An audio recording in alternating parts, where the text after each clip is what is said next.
10 راتوں کی قسم، اس سے مراد عشرۂ ذی الحجہ کی پہلی 10 راتیں مراد ہیں۔ یہ راتیں اللہ تعالیٰ کو اتنی محبوب ہیں کہ اللہ تعالیٰ نے ان کی عظمت، عزت اور ان کی حرمت کو بیان کرنے کے لیے خود قرآن کریم میں قسم کھائی۔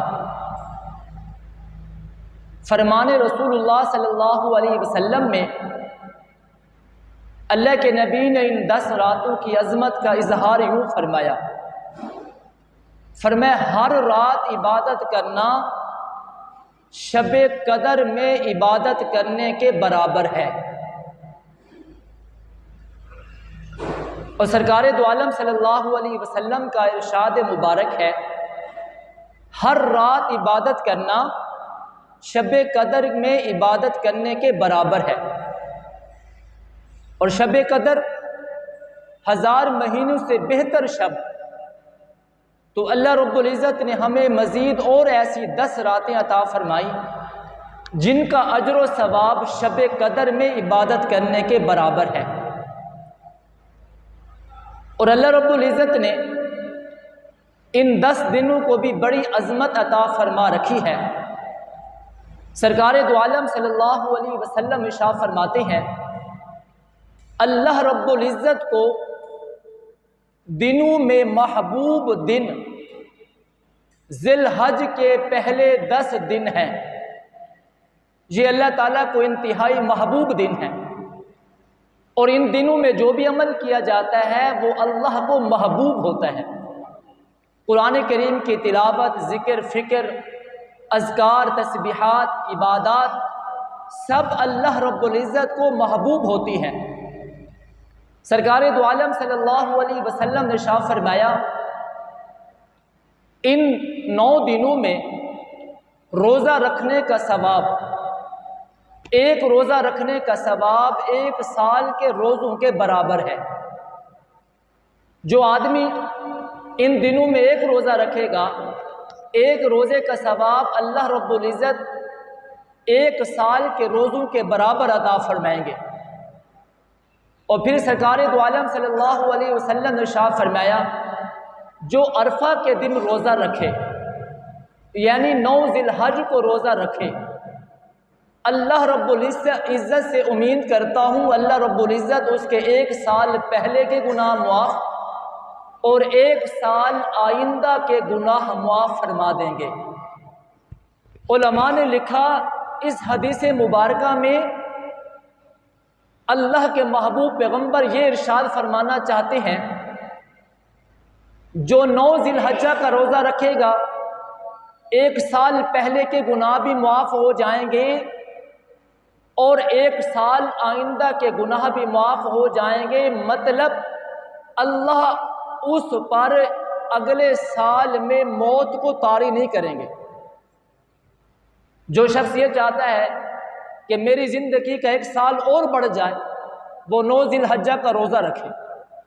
اس لیے کہ حضور کے ارشاد میں، فرمان میں یہ بات ہے، جو روزہ رکھے گا آئندہ سال کے گناہ بھی اس کے معاف ہو جائیں گے۔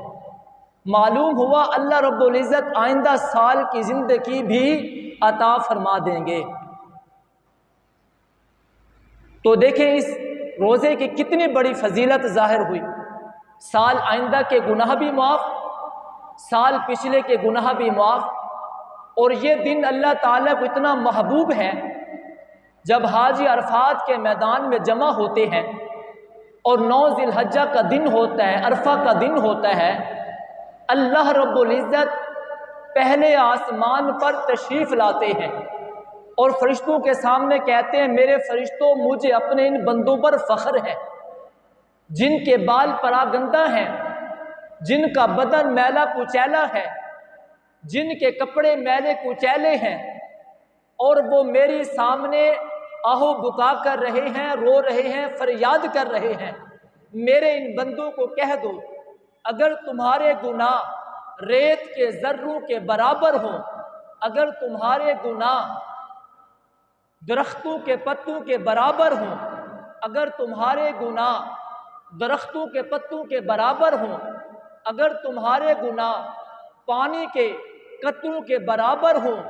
اللہ رب العزت ارشاد فرماتے ہیں اے میرے بندو میں نے تمہارے سارے گناہوں کو معاف فرما دیا ہے۔ اللہ رب العزت حاجیوں کے تمام گناہوں کو معاف فرما دیتے ہیں، اور یہ اعلان اللہ رب العزت 9 ذی الحجہ کے دن میں فرماتے ہیں۔ امام غزالی رحمۃ اللہ علیہ نے لکھا ہے ایک صاحب کشف آدمی کو عرفہ کے دن شیطان نظر آیا۔ اس نے شیطان کو دیکھا کہ وہ رو رہا ہے اور اس کا چہرہ زرد ہو گیا ہے اور اس کی کمر جھک گئی ہے اور وہ بالکل کمزور ہو گیا ہے۔ امام غزالی رحمۃ اللہ علیہ فرماتے ہیں اس صاحب کشف آدمی نے اس سے پوچھا اے شیطان تیرا چہرہ زرد کیوں ہو گیا ہے اور تو کیوں کمزور ہو گیا ہے اور تو کیوں رو رہا ہے اور تیری کمر کیوں جھک گئی ہے؟ اس نے کہا میں رو اس لیے رہا ہوں کہ میں حاجیوں کو جب دیکھتا ہوں وہ میدان عرفات میں رو رہے ہیں اور اللہ سے اپنے گناہوں کی معافی مانگ رہے ہیں، اور ادھر میں اللہ کی رحمت کو دیکھ رہا ہوں۔ اللہ کی رحمت آج جوش میں ہے، اللہ اپنی رحمت سے ان کے گناہوں کو معاف فرما رہے ہیں۔ یہ بات مجھے رلا رہی ہے اور مجھے کمزور اس بات نے کر دیا ہے جب لوگ حج کے لیے، جب لوگ میدان جہاد میں گھوڑوں پر سوار ہو کر اپنے گھوڑوں کو دوڑاتے ہیں اور ان کے دوڑنے کی وجہ سے اللہ ان کے گناہوں کو معاف کر دیتے ہیں، اس بات نے مجھے کمزور کر دیا ہے۔ اچھا یہ بتا آج تیری کمر کیوں جھکی ہوئی ہے؟ اس نے کہا میری کمر اس وجہ سے جھکی ہوئی ہے جب بندہ اللہ کی دربار میں کہتا ہے مولا میرا خاتمہ ایمان پر فرما، اللہ فرماتے ہیں فرشتوں سے اے میرے بندو یہ میرا بندہ ایمان کی سلامتی چاہتا ہے، خاتمہ بالخیر چاہتا ہے، خاتمہ بالایمان چاہتا ہے، میں نے اعلان کر دیا ہے اس کا خاتمہ بالخیر ہوگا، خاتمہ بالایمان ہوگا۔ اس بات نے مجھے کمزور کر دیا ہے، میری کمر کو جھکا دیا ہے، کیونکہ میں ساری زندگی بنی نو انسان کو گناہوں پہ ابھارتا رہا۔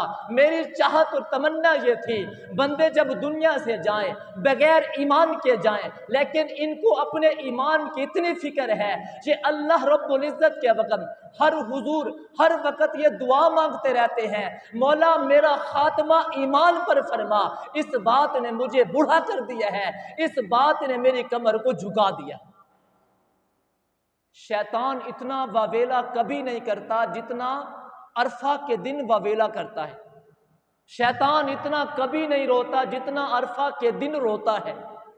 شیطان اتنا پریشان کبھی نہیں ہوتا جتنا عرفہ کے دن پریشان ہوتا ہے، کیونکہ اللہ رب العزت کی طرف سے اس دن لوگوں کو جہنم سے آزاد کیا جاتا ہے اور لوگوں کے گناہوں کو معاف کر دیا جاتا ہے۔ اس لیے سرکار دو عالم صلی اللہ علیہ وسلم نے ارشاد فرمایا 9 ذی الحجہ کا روزہ رکھنا 1 سال پہلے کے گناہ بھی معاف اور 1 سال آئندہ کے گناہ بھی معاف۔ اور جہاں اللہ کے نبی نے ارشاد فرمایا گناہ معاف ہوتے ہیں وہاں صغیرہ گناہ معاف ہوتے ہیں، کبیرہ گناہ معاف نہیں ہوتے۔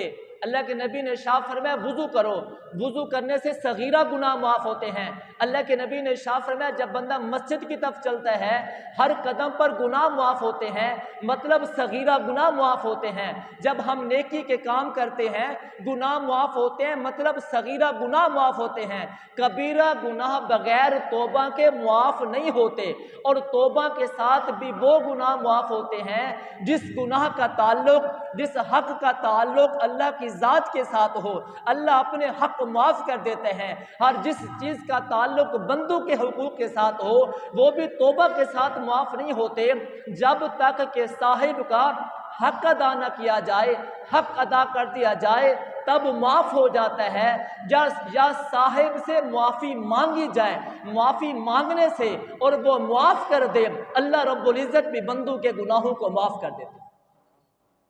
فرمایا صغیرہ گناہ اللہ رب العزت 9 ذی الحجہ کے دن روزہ رکھنے سے معاف کر دیتے۔ جب ذی الحجہ کا چاند نظر آتا ہے سب سے پہلا حکم جو بندوں کی طرف لوٹتا ہے وہ یہ ہے کہ جن لوگوں نے قربانی کرنے کا ارادہ کر رکھا ہو، قربانی کرنا چاہتے ہوں، وہ اپنے سر کے بال نہ کاٹیں، اپنے بالوں کو نہ کاٹیں اور اپنے ناخن کو بھی نہ کاٹیں۔ یہ اللہ کے نبی کا ارشاد اس لیے ہے تاکہ جو حاجی ہے اور انہوں نے بھی یہی کیفیت بنائی ہوئی ہے، اپنے بال نہیں کاٹے ہوئے، اپنے ناخن نہیں کاٹے ہوئے، پر آپ گندا بال ہے، جسم میلا کچیلا ہے، کپڑے میلا کچیلے ہیں، اور میدان عرفات میں اللہ رب العزت سے اس کی رحمت کو مانگ رہے ہیں، رحمت کے طلبگار ہیں۔ اللہ فرماتے ہیں جیسے میری رحمت حاجیوں کے لیے برستی ہے، میں چاہتا ہوں ان لوگوں پر بھی میری رحمت برسے جو حاجیوں کی مشابہت اختیار کر لیں گے۔ حاجیوں کی مشابہت اسی میں ہے، قربانی کرنے والا اپنے ناخن نہ کاٹے، قربانی کرنے والا اپنے بالوں کو نہ کاٹے۔ اللہ ارشاد فرماتے ہیں جیسے میری رحمت حاجیوں کے لیے برسے گی، ایسی طرح میری رحمت ان کے لیے بھی برسے گی جو حاجیوں کی مشابہت اختیار کر لیں گے۔ اسی لیے اللہ کے نبی نے ارشاد فرمایا بال نہ کاٹے، ناخن نہ کاٹے، لیکن علماء نے لکھا یہ عمل مستحب ہے، واجب نہیں، فرض نہیں، سنت بھی نہیں، صرف مستحب عمل ہے، جو کر لے گا اسے ثواب ملے گا۔ تو اللہ رب العزت نے ان دنوں کو بڑی عظمت عطا فرما رکھی ہے۔ چند اعمال ایسے ہیں جو انہی دنوں میں کیے جاتے ہیں، دوسرے دنوں میں وہ اعمال نہیں کیے جاتے۔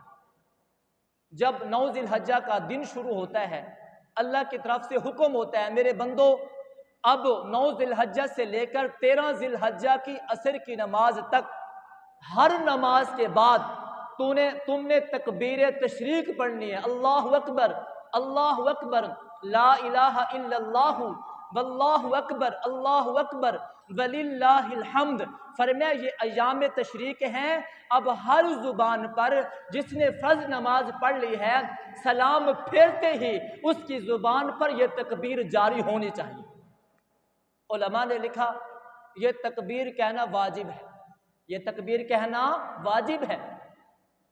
جس نے بھی جماعت کے ساتھ نماز پڑھی سلام پھیرنے کے متصل بعد تکبیر تشریق ایک مرتبہ کہنا واجب ہے، اور مردوں کے لیے اونچی آواز سے تکبیر تشریق کہنا واجب ہے، اور مستورات کے لیے متوسط آہستہ آواز میں تکبیر تشریق کہنا واجب ہے۔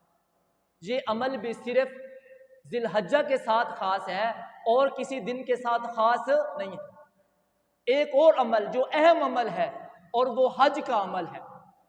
سرکار دو عالم صلی اللہ علیہ وسلم نے ارشاد فرمایا جو بندہ حج کرتا ہے اس کا بدلہ سوائے جنت کے اور کچھ نہیں ہے، اس کا بدلہ سوائے جنت کے اور کچھ نہیں۔ اور حج بھی انہی دنوں میں کیا جاتا ہے۔ اللہ رب العزت نے حج کے لیے جو دن مقرر فرمائے ہیں وہ بھی ذی الحجہ کے دن ہیں، اور قربانی بھی انہی دنوں میں کی جاتی ہے، اور وہ دن ہے 10، 11 اور 12، 3 دنوں میں قربانی کی جاتی ہے۔ قربانی کیا ہے؟ اللہ کے نبی صلی اللہ علیہ وسلم سے عرض کی کہ یا رسول اللہ قربانی کیا ہے؟ اللہ کے نبی نے ارشاد فرمایا سنت ابیکم ابراہیم، تمہارے دادا تمہارے ابا حضرت ابراہیم علیہ السلام کی سنت ہے۔ صحابہ نے عرض کیا یا رسول اللہ ہمیں کیا ملے گا؟ اللہ کے نبی نے ارشاد فرمایا ہر بال کے بدلے اللہ ایک نیکی عطا فرمائیں گے۔ اور یہ عمل اللہ رب العزت کو اتنا محبوب ہے، بندہ قربانی کا نذرانہ پیش کر رہا ہوتا ہے، ابھی خون کا ایک قطرہ زمین پر نہیں گرا ہوتا، اللہ رب العزت اس قربانی والے عمل کو اپنی بارگاہ میں قبول فرما لیتے، فرماتے ہیں یہ تیرا عمل اتنا اخلاص کے ساتھ ہے، اتنا محبوب عمل تو نے کیا ہے، ابھی تیرا جانور کا ایک قطرہ بھی خون کا زمین پر نہیں گرا، اللہ رب العزت نے اس کو اپنی بارگاہ میں قبول فرما لیا ہے۔ حضرت انس رضی اللہ تعالیٰ عنہ عید الاضحیٰ کے دن 2 مینڈھے اپنے پاس لائے اور 2 مینڈھوں کو قربان کر رہے تھے۔ صحابہ نے پوچھا، لوگوں نے پوچھا انس رضی اللہ تعالیٰ عنہ آپ 2 مینڈھوں کی قربانی کیوں کر رہے ہیں؟ فرمایا سنت حبیب ہے، میں نے اللہ کے نبی صلی اللہ علیہ وسلم کو دیکھا، اللہ کے نبی صلی اللہ علیہ وسلم نے عید الاضحیٰ کے دن 2 مینڈھے قربان کیے، جب میں نے اللہ کے نبی کو دیکھا تو میں نے بھی اس ادا کو اپنا لیا، اس طریقے کو اپنا لیا، اس سنت کو اپنا لیا، کیونکہ میرے محبوب کا عمل تھا، میرے آقا کا عمل تھا۔ آپ قربانی والے دن 2 مینڈھوں کو قربان کیا کرتے تھے، تو میں نے بھی یہ عمل اپنی زندگی میں اس کو شامل کر لیا۔ جب بھی عید کا دن آتا ہے میں 2 مینڈھے قربان کرتا ہوں۔ میں نے کہا یہ عشق مصطفیٰ ہے، یہ محبت مصطفیٰ ہے۔ اصل میں تو عشق اسی کو کہتے ہیں، محبوب کی اداؤں پہ قربان ہو جانا، محبوب کے طریقے پہ قربان ہو جانا، محبوب کی اداؤں کو اپنا لینا۔ اس لیے تو پاک پیغمبر نے فرمایا میرے صحابہ، میرے امتی، میرے سب سے بڑے عاشق ہیں، لا تتخذوہم من بعد غرضا، فرمایا میرے جانے کے بعد میرے صحابہ کو تنقید کا نشانہ نہ بنانا۔ اگر میرے عاشقوں کو دیکھنا ہو، مجھ سے محبت کرنے والوں کو دیکھنا ہو تو میرے صحابہ کو دیکھنا۔ حضرت عبداللہ بن عمر رضی اللہ تعالیٰ عنہ مکہ مکرمہ سے چلے، مدینہ سے چلے، مکہ کا سفر ہے، ایک جگہ آئی، اونٹ سے اترے، اس جگہ پر جا کر بیٹھ گئے، ایسے بیٹھے جیسے کوئی آدمی قضائے حاجت کے لیے بیٹھتا ہے، اور بیٹھے، قضائے حاجت نہیں کی، واپس اپنے گھوڑے پر سوار ہو گئے۔ خادم نے پوچھ لیا حضرت آپ کا میں نے عمل دیکھا، آپ نے قضائے حاجت بھی نہیں کی، صرف وہاں پر گئے، طریقہ اپنایا اور پھر واپس آ گئے۔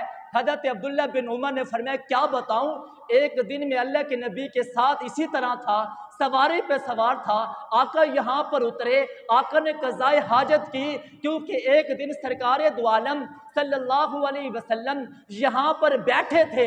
آج جب میں یہاں سے گزر رہا تھا میں نے یہ نہ چاہا کہ میں اپنے نبی کے طریقے کو چھوڑ دوں، میں اپنے نبی کی سنت کو چھوڑ دوں۔ آج میں یہاں سے نہیں گزر سکتا تھا جب تک کہ سنت حبیب کو پورا نہ کروں۔ اگرچہ مجھے قضائے حاجت کی ضرورت نہ تھی، میں نے تو ادائے مصطفیٰ کو پورا کیا ہے، میں نے تو طریقہ مصطفیٰ کو پورا کیا ہے، میں نے تو سنت حبیب کو پورا کیا ہے۔ آقا اس جگہ پر بیٹھے تھے، میں نے جب بیٹھا دیکھا تو میں بھی اسی انداز سے بیٹھا، اگرچہ مجھے قضائے حاجت کی ضرورت نہ تھی لیکن طریقہ تو مصطفیٰ کا تھا۔ حضرت حذیفہ بن یسار رضی اللہ تعالیٰ عنہ فارس کے بادشاہ کے دسترخوان پر بیٹھے ہوئے، دسترخوان سجا ہوا ہے، کھانا کھاتے کھاتے ایک لقمہ گر گیا، آپ نے اس لقمے کو اٹھایا، صاف کیا اور منہ میں ڈالا۔ جب منہ میں ڈالنے لگے ساتھ والے آدمی نے کہا حضرت کیا کر رہے ہو، یہ بادشاہوں کا دسترخوان ہے، یہاں پر اگر کوئی لقمہ اٹھا کر کھاتا ہے تو لوگ اس کو اچھی نظروں سے نہیں دیکھتے، اس کے اندر عیب سمجھتے ہیں، اور آپ یہاں پر بیٹھ کر لقمے کو اٹھا کر کھا رہے ہیں، لوگ کیا کہیں گے؟ محمد مصطفیٰ کے غلام اسی طرح دسترخوان سے کھانے کو اٹھا کر لقمے کو اٹھا کر کھا لیتے ہیں۔ حضرت حذیفہ نے فرمایا اترک سنت حبیبی لہؤلاء الہمقاء، کیا میں اپنے حبیب کی سنت ان بادشاہوں ان آبقوں کی وجہ سے چھوڑ دوں؟ یہ میرے حبیب کی سنت ہے۔ جب دسترخوان پر ایک لقمہ گر جائے میرے پاک پیغمبر نے ارشاد فرمایا اسے اٹھا لو، اسے صاف کر لو، یہ رب کا رزق ہے، میں ان احمقوں کی وجہ سے اپنے حبیب کی سنت کو نہیں چھوڑ سکتا۔ یہ ہے عشق مصطفیٰ، یہ ہے عشق رسول۔ اللہ کے نبی کے صحابہ میں اللہ کے نبی کا عشق بھرا ہوا تھا۔ ایک حبشہ کے رہنے والے صحابی جب بھی آئینہ دیکھتے، بال چھوٹے چھوٹے لیکن کنگھی کرتے، آئینہ دیکھتے، مانگ نہیں نکلتی تھی، ادھر اللہ کے نبی کے چہرے انور کو دیکھتے، سر مبارک میں مانگ نکلی ہوئی ہے، ہر وقت پریشان رہتے، میں اپنا چہرہ دیکھتا ہوں، اپنا سر دیکھتا ہوں، میرا سر حضور کے طریقے کے مطابق نہیں ہے، میرے بالوں میں مانگ نہیں ہے۔ ارے اس زندگی کا کیا فائدہ جس زندگی میں حضور کا طریقہ نہ ہو، اس زندگی کا کیا فائدہ جس طریقے میں حضور کی سنت نہ ہو۔ ایک سلاخ لی، اسے لوہے پہ اسے آگ کے اندر گرم کیا، آگ گرم کرنے کے بعد اسے ایسے رکھ دیا تاکہ یہ چمڑا جل جائے اور مانگ کی صورت بن جائے۔ کہنے والے نے کہا آپ نے اپنی جلد کو جلا ڈالا، آپ نے اپنے سر کو جلا ڈالا، ایسا کیوں کیا؟ فرمایا جب میں اپنے چہرے کو دیکھتا ہوں، جب اپنے سر کو دیکھتا ہوں، مجھے چہرہ مصطفیٰ یاد آ جاتا ہے۔ جب اپنے سر کو دیکھتا ہوں، حضور کا سر مبارک یاد آ جاتا ہے۔ حضور کے سر مبارک میں بالوں میں مانگ نکلی ہوتی تھی اور میرے بالوں میں مانگ نہیں نکلی ہوتی تھی۔ جب تک میں حضور کی سنت پہ عمل نہیں کر لوں گا مجھے سکون نہیں آئے گا۔ حضور کے طریقے کو پورا کرنے کے لیے آج میں نے اپنے بالوں میں لوہے کی اس گرم سلاخ کو لگا دیا تاکہ جب اپنے چہرے کو دیکھوں، جب اپنے بالوں کو دیکھوں تو حضور کی سنت مجھے یاد ہے۔ ایک شاعر نے حضور کی شان میں بڑے اشعار لکھے۔ فارس کے آدمی نے جب ان اشعار کو دیکھا تو اسے بڑی تمنا پیدا ہوئی، تڑپ پیدا ہوئی، حسرت پیدا ہوئی، یار اس عاشق کو دیکھوں جس نے حضور کی شان میں اتنے اشعار لکھے۔ اس نے سفر کیا، گھر میں آیا، پوچھا وہ شاعر کہاں ہے؟ بتانے والے نے بتایا وہ شاعر حمام خانہ میں حجام سے اپنی داڑھی کو منڈوا رہا ہے۔ اب وہ چلا گیا، حمام خانے میں دیکھا حجام کے سامنے وہ شاعر جس کے دل میں عشق نظر آتا تھا، اس نے اللہ کے نبی کی تعریف اور توصیف میں اشعار بھی لکھے، اشعار سے حضور کی محبت جھلکتی ہوئی نظر آتی تھی۔ اس آدمی نے کہا، اللہ والے نے کہا ارے تو یہاں بیٹھ کر اپنی داڑھی کو کٹوا رہا ہے؟ اس نے کہا بھائی میں داڑھی کٹوا رہا ہوں، کسی کا دل تو نہیں دکھا رہا۔ اس اللہ والے نے کہا تو یہ کہتا ہے میں کسی کا دل نہیں دکھا رہا؟ ارے جب تو اپنے چہرے سے اس سنت رسول کو کاٹتا ہے، گنبد خضرا میں سوئے ہوئے سرکار دو عالم صلی اللہ علیہ وسلم کا دل دکھتا ہے۔ میرے آقا فرماتے ہیں جب میرا امتی میری سنت کو چھوڑتا ہے، جب میرا امتی سنت کو ترک کرتا ہے، گنبد خضرا میں سونے والا محمد مصطفیٰ کا دل دکھتا ہے، اور تو یہ کہتا ہے میں نے کسی کے دل کو نہیں دکھایا، تو نے دل کو دکھایا ہے تو محمد مصطفیٰ کے دل کو دکھایا ہے۔ اے نوجوان جب تو نبی کی سنت کو چھوڑتا ہے کسی اور کا دل دکھے نہ دکھے، مکین گنبد خضرا کا دل اپنی قبر اثر میں دکھتا ہے۔ ایک اللہ والے کو اللہ کے نبی کی خواب میں زیارت ہوئی، دیکھا کہ سینے پہ نشانات ہیں زخم کے، کہا یا رسول اللہ یہ کیسے زخم کے نشانات؟ فرمایا یہ زخم کے نشانات ان لوگوں کی وجہ سے مجھے ملے ہیں جب ان کے سامنے میری سنت آتی ہے تو وہ میری سنت کو چھوڑ دیتے ہیں، جب میری سنت کو چھوڑتے ہیں تو فرمایا میرے دل میں زخم ہو جاتے ہیں۔ ارے سوچتے تھے وہ محمد مصطفیٰ جب دنیا میں آئے تھے یا ربی ابی امتی کہتے کہتے دنیا میں آئے، جب دنیا سے گئے تھے تو تیری فکر کرتے گئے ہوئے تھے کہ میرا امتی جہنم سے بچ جائے۔ آج جب اس نبی کی سنت تیرے سامنے آتی ہے تو نبی کی سنت کو چھوڑ دیتا ہے اور اس انگریز کے طریقے کو اپنا لیتا ہے جس نے ساری زندگی میرے نبی سے بغض رکھا ہے، جس نے ساری زندگی میرے نبی سے نفرت کی ہے۔ ایک ایمان والا جس کے دل میں حضور کی محبت ہونی چاہیے تھی، حضور کا طریقہ ہونا چاہیے تھا، اس نے انگریز کے طریقے کو تو اپنا لیا لیکن سنت حبیب کو چھوڑ دیا۔ حضرت انس کہتے ہیں میں قربانی کے 2 مینڈے کیوں ذبح کرتا ہوں؟ سنت حبیب سمجھ کر، سنت حبیب سمجھ کر۔ میں نے آقا کو دیکھا تو میں نے بھی ایسا کر لیا، ادائے رسول ہے، ادائے مصطفیٰ ہے، ادائے محمد مصطفیٰ ہے، 2 مینڈوں کی قربانی کرنا تو میں بھی کرتا ہوں۔ اللہ کے نبی صلی اللہ علیہ وسلم نے عید کی نماز پڑھائی، اللہ کے نبی سے کسی نے فرمایا یا رسول اللہ آپ کی قربانی سے پہلے لوگوں نے قربانی کر لی ہے۔ اللہ کے نبی نے شاہ فرمایا جس نے میری قربانی کرنے سے پہلے، میرے قربانی کرنے سے پہلے جس نے بھی قربانی کی ہے اس کی قربانی قبول نہیں ہے۔ بے کیوں قبول نہیں ہے؟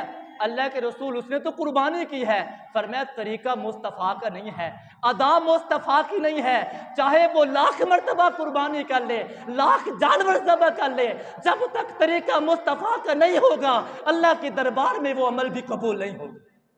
اسے چاہیے کہ وہ دوسری قربانی کرے۔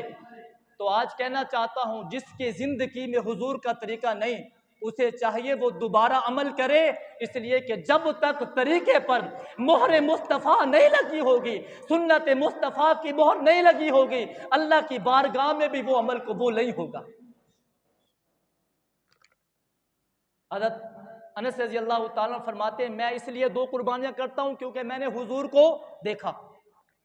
حضور صلی اللہ علیہ وسلم نے ارشاد فرمایا جس کو اللہ رب العزت نے مال دیا، طاقت دی، استعداد دی، لیکن پھر بھی وہ قربانی نہیں کرتا، اس کے لیے اعلان یہ ہے وہ عیدگاہ میں نہ آئے بھائی، وہ عیدگاہ میں نہ آئے، کیونکہ اس نے قربانی کا استہزاء کیا ہے، قربانی کی سنت کے ساتھ مذاق کیا ہے۔